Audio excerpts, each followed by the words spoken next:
ये श्रीमद् भागवत के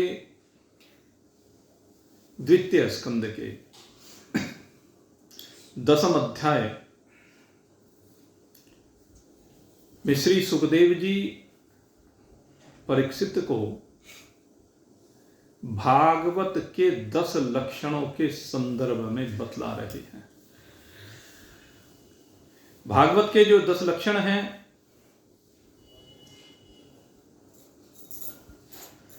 अपने आप में सब कुछ समाहित किए हुए हैं,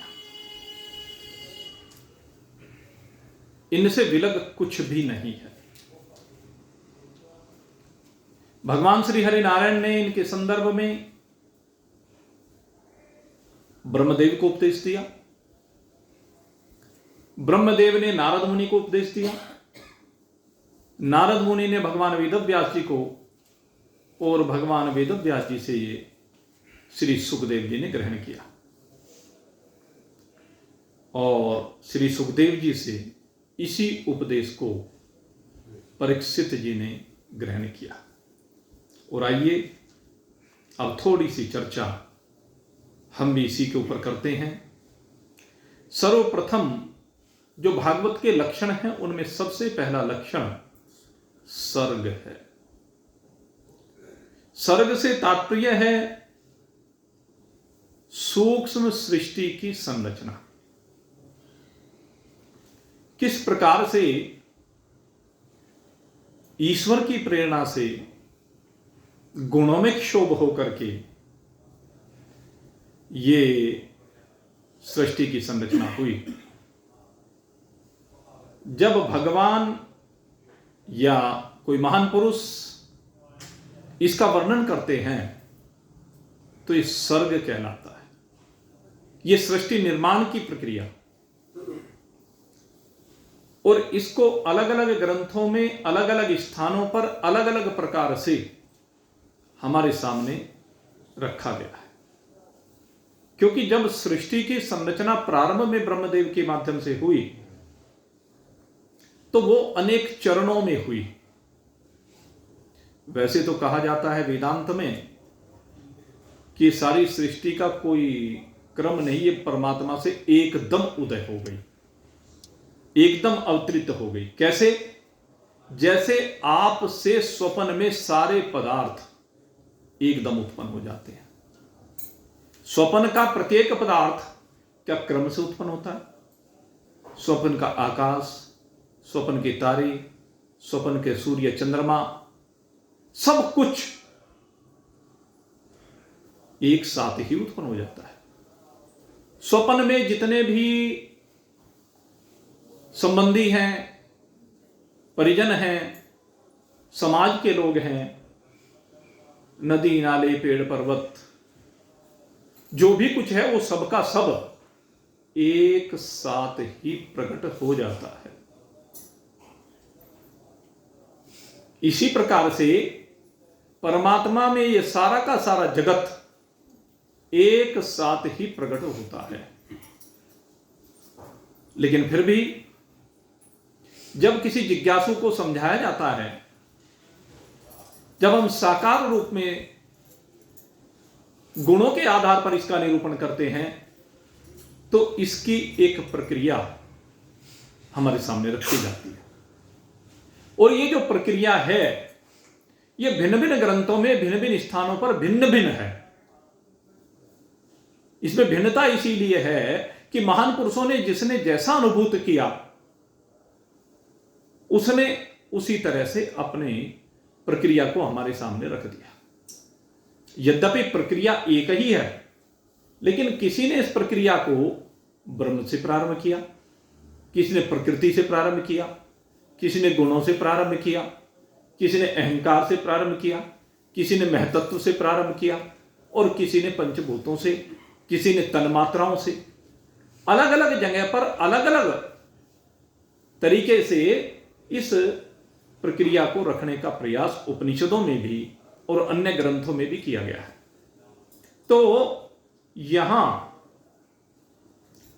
इस समय जो 10 लक्षण बताए जा रहे हैं, इनमें तो संक्षेप में इस प्रक्रिया को रखा गया है, और संक्षेप में सब कुछ इसमें समाहित किया गया है। आगे और पहले भी इसमें विस्तार के साथ भी ये चर्चा आई है। तो आइए, यहां कहते हैं कि ये सृष्टि का सृजन किस प्रकार से हुआ। तो कहते हैं कि सबसे पहले जैसे भगवान श्री हरि नारायण से ब्रह्मदेव की उत्पत्ति हुई है, तो ब्रह्मदेव से ही आगे सृष्टि का सृजन हुआ। और कैसे हुआ कि जब सगुण साकारता प्रकट हुई। सगुण साकारता कैसे प्रकट हुई? कहते गुणों में क्षोभ होकर के। जब प्रकृति के 3 गुणों में क्षोभ हुआ, तो क्षोभ होने पर ही ये निर्गुण निराकार परमात्मा ने सगुण साकार रूप में ब्रह्मा विष्णु शिव रूप को धारण किया। और ये ब्रह्मा विष्णु शिव रूप को धारण करने पर पहले इनसे दैवीय प्रकृति, दैविक प्रकृति या दैविक शक्तियां, उसका सृजन हुआ।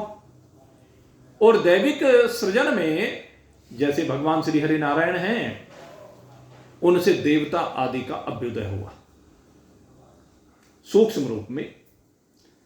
दूसरे जो ब्रह्मदेव हैं, उनसे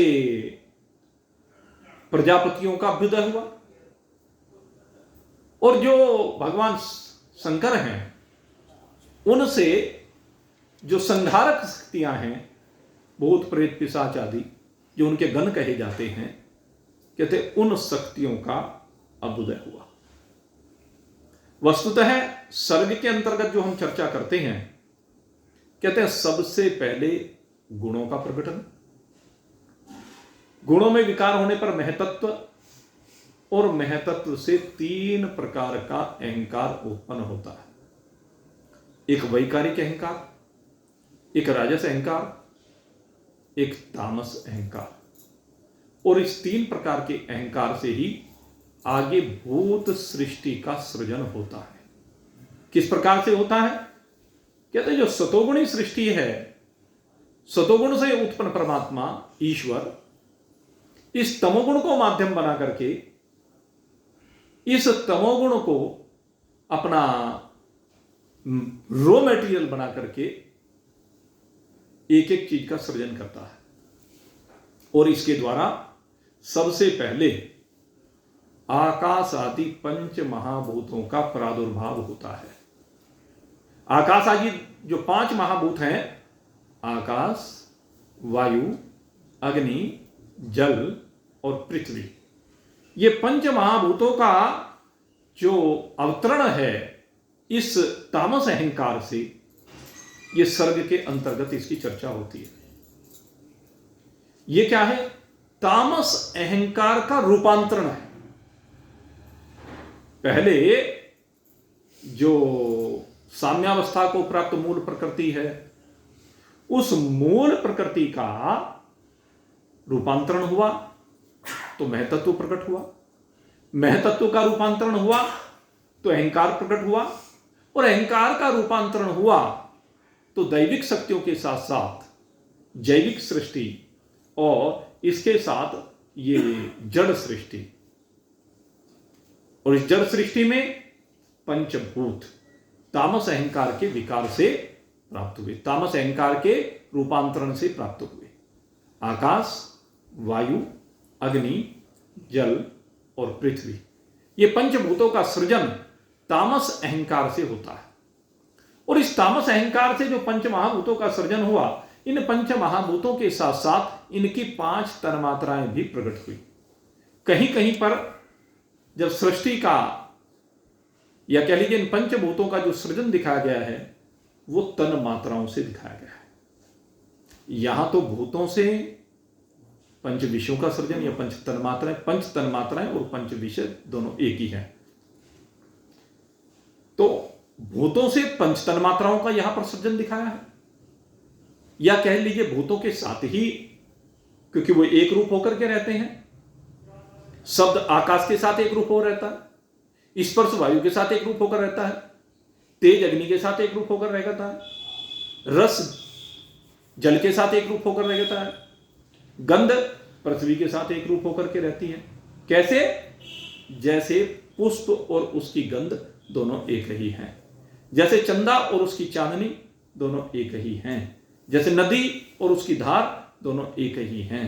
तो इसी प्रकार से ये पंचभूत और इनकी पांचों तन्मात्राएं एक ही हैं, इनमें कोई भिन्नता नहीं है, दोनों एक हैं। इसलिए तन्मात्राओं से भूतों का सृजन कहिए या भूतों से पंच तन्मात्राओं का सृजन कहिए, क्योंकि दोनों जब हैं ही एक शिव है, एक शक्ति है। और उस रूप में देखा जाए तो भूत और भूत की शक्तियां, ये जो 5 गुण हैं ये भूतों की शक्तियां हैं। आकाश, वायु, अग्नि, जल और पृथ्वी, शब्द, स्पर्श, रूप, रस, गंध, ये पांचों इसकी शक्तियां हैं। और फिर कहते हैं कि इनसे इंद्रियों का प्रकटन होता है। इंद्रियों का जो प्रकटन है वो कैसे होता है?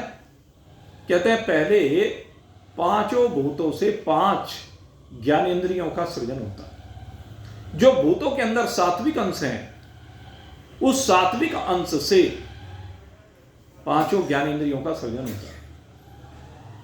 आकाश के सतोगुण से, वायु के सतोगुण से, अग्नि के सतोगुण से, जल के सतोगुण से और पृथ्वी के सतोगुण से, इन 5 के सतोगुण से एक एक ज्ञानेंद्रिय प्रकट होती है।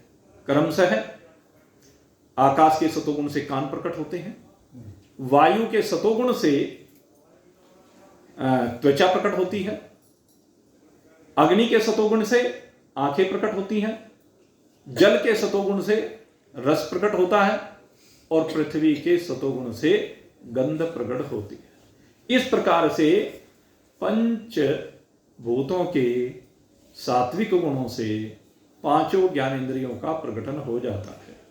और इसी प्रकार से इनके जो रजोगुण हैं, क्योंकि भूतों के रजोगुण भी हैं, जो भूतों के जो रजोगुण हैं उन 5 भूतों के रजोगुण से 5 कर्मेंद्रियों का प्रकटन होता है। और ये 5 कर्मेंद्रियां वाक, पानी, पादहु, उपस्थ, वायु, ये 5 कर्मेंद्रियां होती हैं। और फिर इनके साथ साथ कहते हैं कि 5 सम्मिलित भूतों के सम्मिलित सतोगुण से अंतःकरण चतुष्ट प्रकट होता है, जिसको हम मन, बुद्धि, चित्त और अहंकार कहते हैं। ये चारों जो अंतःकरण की वृत्तियां हैं ये सम्मिलित सतोगुण से उत्पन्न होती हैं। और इसके बाद सम्मिलित रजोगुण, सम्मिलित रजोगुण से 5 कर्मेंद्रियां जैसे प्रकट हुई अलग अलग से, ऐसे 5 प्राण प्रकट हो जाते हैं। प्राण, अपान, समान, उदान और व्यान, ये 5 जो प्राण हैं, इन 5 की अलग अलग प्रक्रियाएं हैं। प्राण श्वास प्रश्वास की क्रिया को करता है, खाने पीने की प्रक्रिया को करता है, अपान पचाने की क्रिया को करता है, समान वितरण की क्रिया को करता है, व्यान नस नाड़ियों में रक्त के प्रवाह को बनाता है, और उदान हमारे जोड़ों में विराजमान होकर के शरीर को उठना, बैठना, चलना फिरना आदि क्रियाओं से संयुक्त करता है। इस प्रकार से ये 5 प्राणों की क्रियाएं हैं जो कि रजोगुण का धर्म है। तो इस प्रकार से ये सूक्ष्म सृष्टि पहले समष्टि रूप में, और ये समष्टि रूप में सूक्ष्म सृष्टि का सृजन है, सूक्ष्म सृष्टि के सृजन की प्रक्रिया है। ये सारी सूक्ष्म सृष्टि ये सर्ग के अंतर्गत आ जाती है। ये क्या कहलाती है? ये भागवत का पहला लक्षण सर्ग है। और दूसरा कहते हैं कि फिर इससे विसर्ग होता है, यानी इसी से निकलता है, इसी से पैदा होता है। क्या? स्थूल रूप। जो सृष्टि का स्थूल हो जाना है, सूक्ष्म से स्थूल सृष्टि का बन जाना है।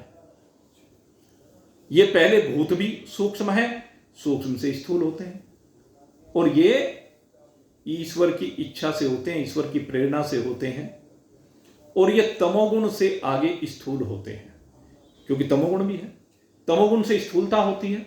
और फिर भगवान इनको 5 भूतों को मिला देते हैं, इनका पंचीकरण कर देते हैं।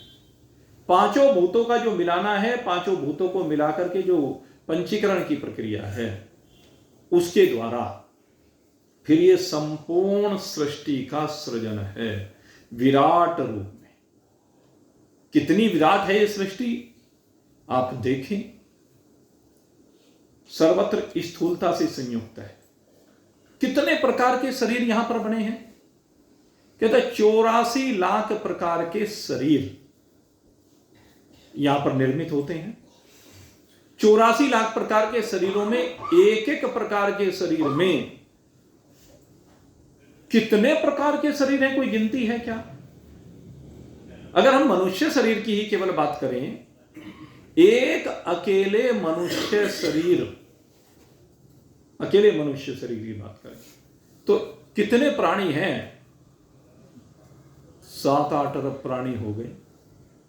7-8 अरब तरह के प्राणी हो गए, 7-8 अरब सारी दुनिया में। और ये तो केवल हमारी इस भूमि की बात है, पृथ्वी लोक की बात है। अन्य लोकों में कितने प्रकार के मनुष्य होंगे, उनकी गणना तो मुश्किल है। केवल इस सृष्टि में ये मनुष्यों की गणना है। ये सारे के सारे मनुष्य 5 भूतों से ही बने हैं। लेकिन आप देखें कितना रूपांतरण है, कितना अंतर है सब भूतों के शरीरों के अंदर, कि कोई भी 2 शरीर एक जैसे नहीं है।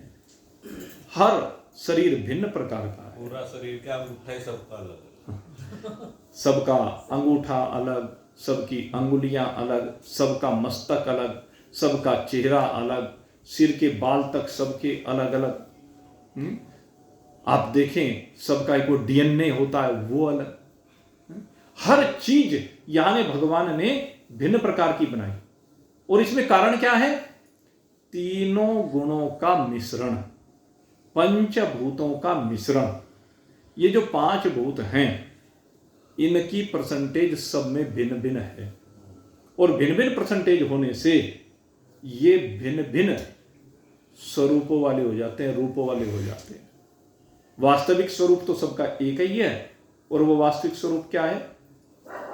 अभी बता रहे थे आपको, तत्त्वमसि। हम सबका वास्तविक स्वरूप क्या है? तत्त्वमसि। अहम ब्रह्मास्मि, प्रज्ञानम ब्रह्म, अयम आत्मा ब्रह्म। हमारा वास्तविक स्वरूप तो यही है, जो सुख नित्य प्रकाश विभु, नाम रूप आधार। मति न लख जी मति लख, सो मैं सुध अपार। हो रामा सो मैं सुध अपार। आपका स्वरूप कैसा है? कहते हैं आपका स्वरूप सुख स्वरूप है। आप में दुख का लेस भी नहीं है।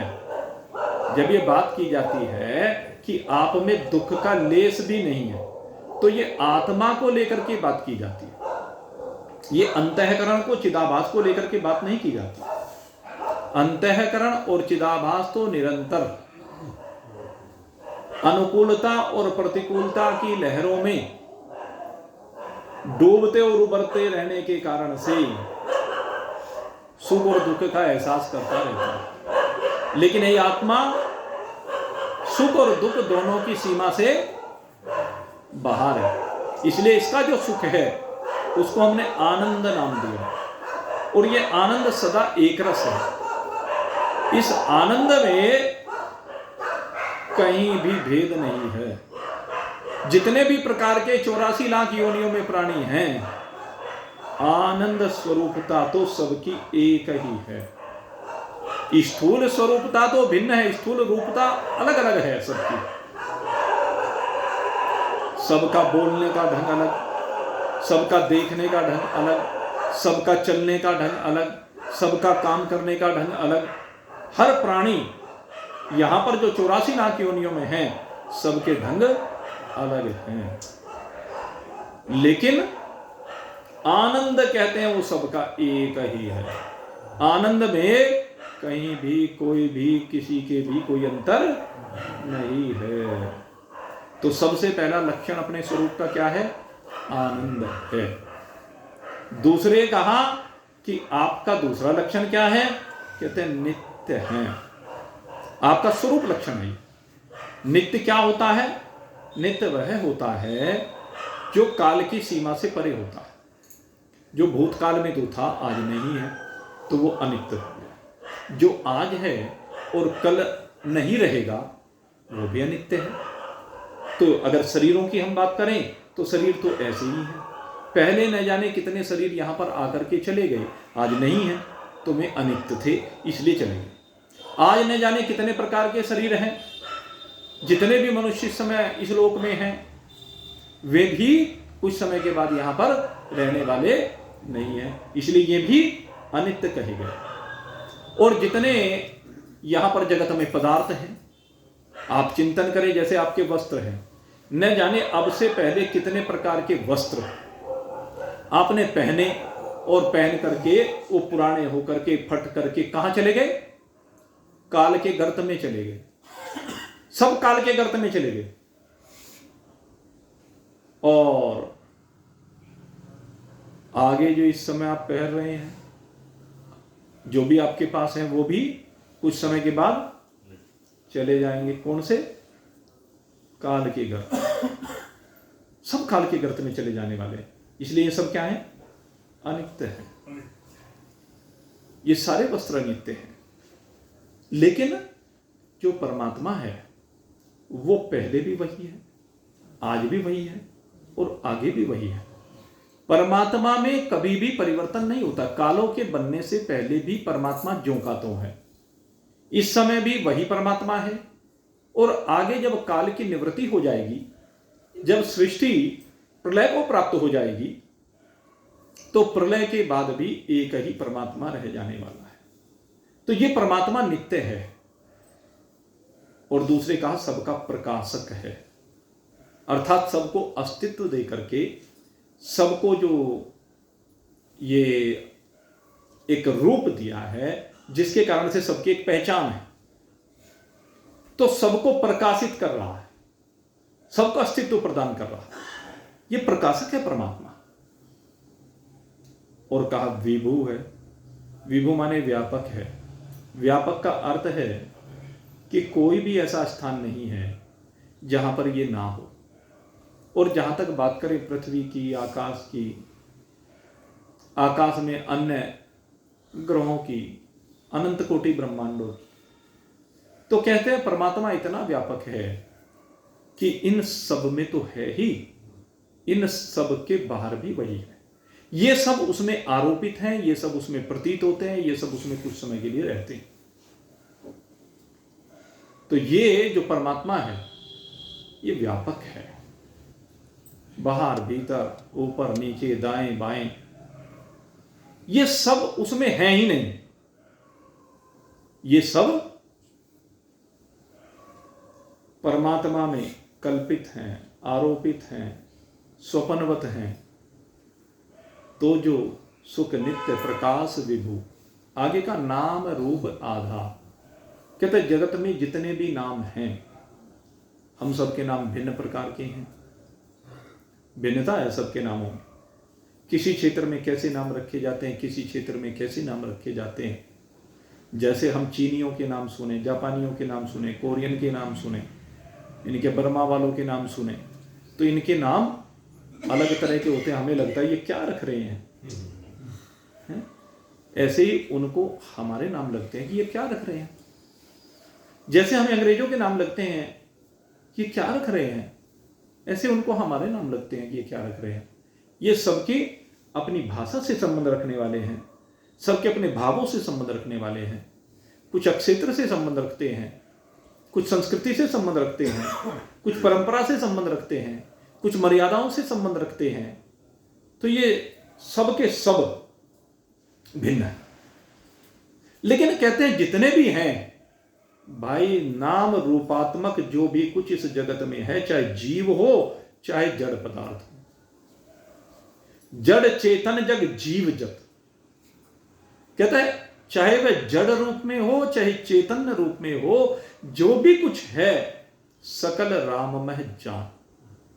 ये सब का सब राम रूप है, इस सब के अंदर मेरे राम जी बसे हुए हैं। राम ही इन सबको सत्ता दे रहे हैं, स्फूर्ति दे रहे हैं, आधार दे रहे हैं।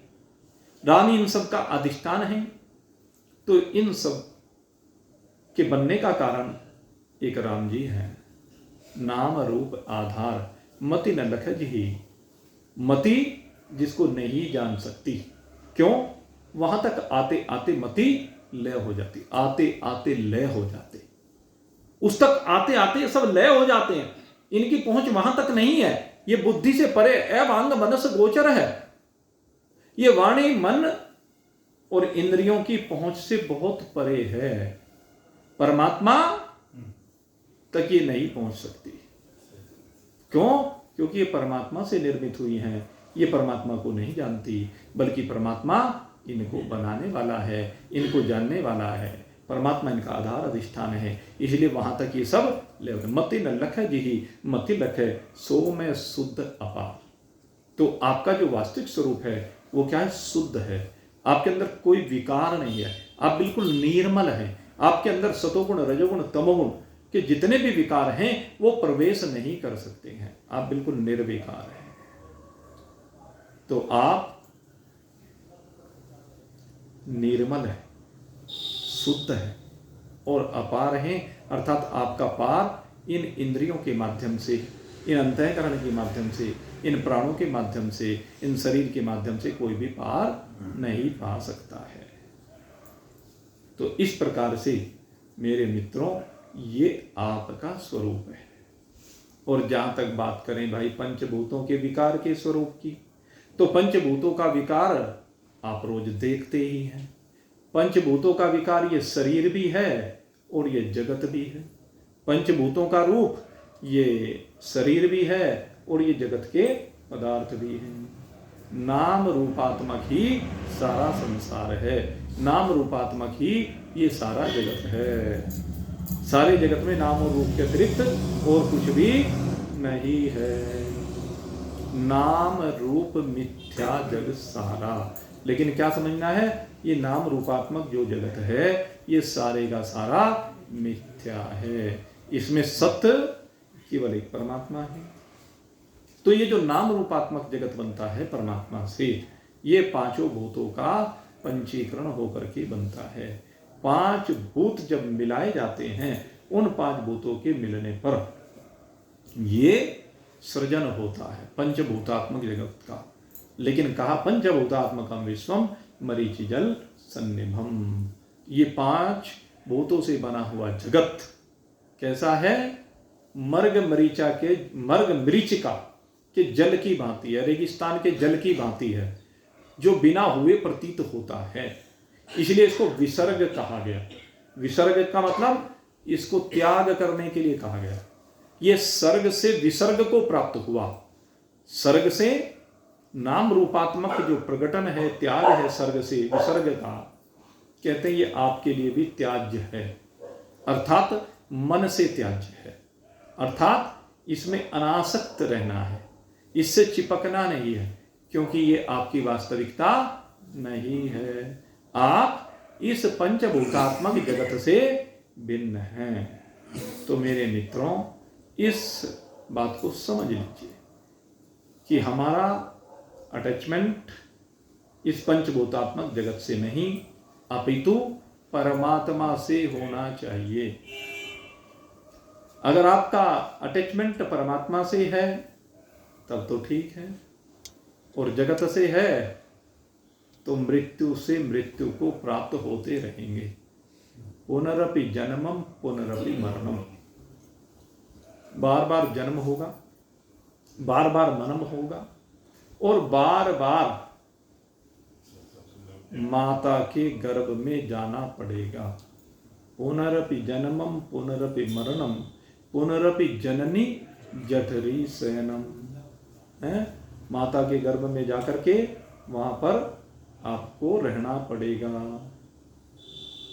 तो अगर इस दुख से छुटकारा पाना चाहते हैं तो कहते हैं इसमें से आसक्ति का परित्याग करें।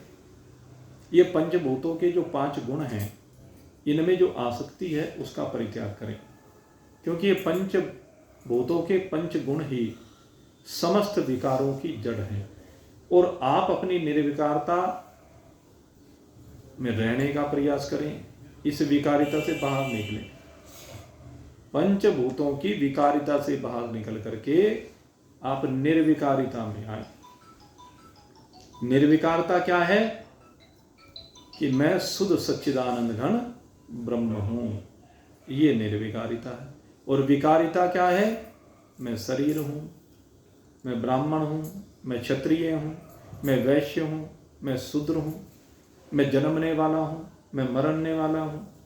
न जाने कितने विशेषण आपने अपने आप में कल्प लिए हैं इस शरीर भाव को लेकर के। तो शरीर भाव से बाहर निकल करके आप परमात्मा भाव में आइए और परमात्मा भाव में आकर के चराचर जगत में एक परमात्मा को देखिए।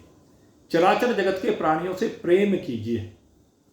क्यों? क्योंकि सब में एक परमात्मा बसा हुआ, सबके अंदर एक परमात्मा रहता है। किसी के अंदर परमात्मा भिन्न प्रकार का नहीं है, सबके अंदर परमात्मा एक जैसा है।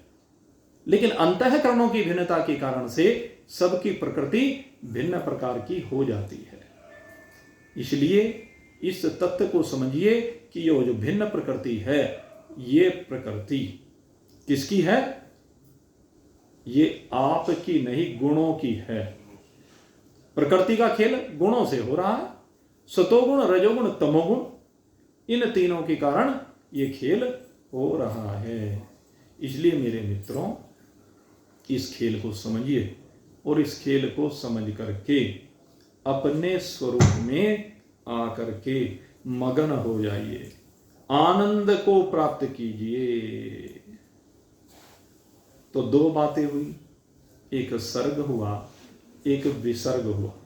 पहले सूक्ष्म सृष्टि का निर्माण हुआ, फिर स्थूल सृष्टि का निर्माण हुआ। अब निर्माण तो हो गया। अब कहते हैं निर्माण होने के बाद अब इस सृष्टि को नियंत्रण में रखना है। यह सृष्टि एक नियमों के तहत गति करे, यहां की क्रियाएं नियमों के तहत हों, अनुशासित हों। तो परमात्मा इनको नियंत्रण में करने वाला भी है, इनको नियमों में बांध करके रखने वाला भी है। कैसे? जैसे मान लीजिए शरद ऋतु है, शरद ऋतु के बाद ग्रीष्म ऋतु का आगमन होता है, ग्रीष्म के साथ बरसात का आगमन होता है, फिर शरद ऋतु। तो एक चक्र बना दिया। ये एक नियम है। जैसे क्या नियम है कि पहले गर्भस्थ बालक होगा, फिर बचपन आएगा, किशोरावस्था आएगी, युवावस्था आएगी, प्रौढ़ावस्था आएगी, वृद्धावस्था आएगी और फिर शरीर समाप्त हो जाएगा। एक नियम बना दिया। कभी कभी इस नियम में अपवाद भी हो जाता है कि विनाश किसी भी स्थिति में हो सकता है, लेकिन सामान्यतः यही नियम है। देहिनो अस्मिन् यथा देहे कौमारम यौवनम जरा तथा देहांतर प्राप्तिर धीरस्तत्र न मुह्यते। कहते हैं ये प्रक्रिया केवल यहीं तक नहीं चलती है। कहते हैं शरीर का विनाश होने के बाद इस जीवात्मा को फिर से इसी प्रक्रिया से गुजरना पड़ता है। तो ये नियमों में, अनुशासन में परमात्मा इस सृष्टि को चलाता है। आप देखिए मिट्टी वही है, एक ही मिट्टी में जैसा बीज डालते हैं अनेकानेक प्रकार के वृक्ष उत्पन्न हो जाते हैं। आम का बीज डालिए, आम का वृक्ष एक ही भूमि पर बराबर बराबर लगा दीजिए। करेला लगाएंगे तो उसमें कड़वाहट आ जाएगा, आम लगाएंगे तो मिठास आ जाएगा। मिट्टी वही है, पांचों भूत वहां पर बिल्कुल एक प्रकार के दोनों को मिल रहे हैं, लेकिन दोनों प्रकार के जो बीज डाले गए उनके कारण से कितनी भिन्नता हो गई। एक कड़वा हो गया और एक मीठा हो गया। करेला कड़वा हो गया और आम मीठा हो गया। लेकिन अगर यदि आप देखें, ये सब प्रकृति में परमात्मा ने नियम बनाया, क्योंकि संसार में सबकी आवश्यकता है। करेले की भी आवश्यकता है, कड़वे की भी आवश्यकता और मीठे की भी आवश्यकता है। दोनों चीजों की आवश्यकता है। इसीलिए मेरे मित्रों, परमात्मा ने जो प्रकृति बनाई, बनाने के बाद इसके लिए नियम निश्चित किए। जैसे कोई भी देश होता है, कोई भी समाज होता है, उनको चलाने के लिए कुछ परंपराएं बनाई जाती हैं, कुछ नियम कानून बनाए जाते हैं, और जो उनको नियम कानूनों को नहीं मानता है उनके लिए दंड की व्यवस्था हमारे यहाँ की गई।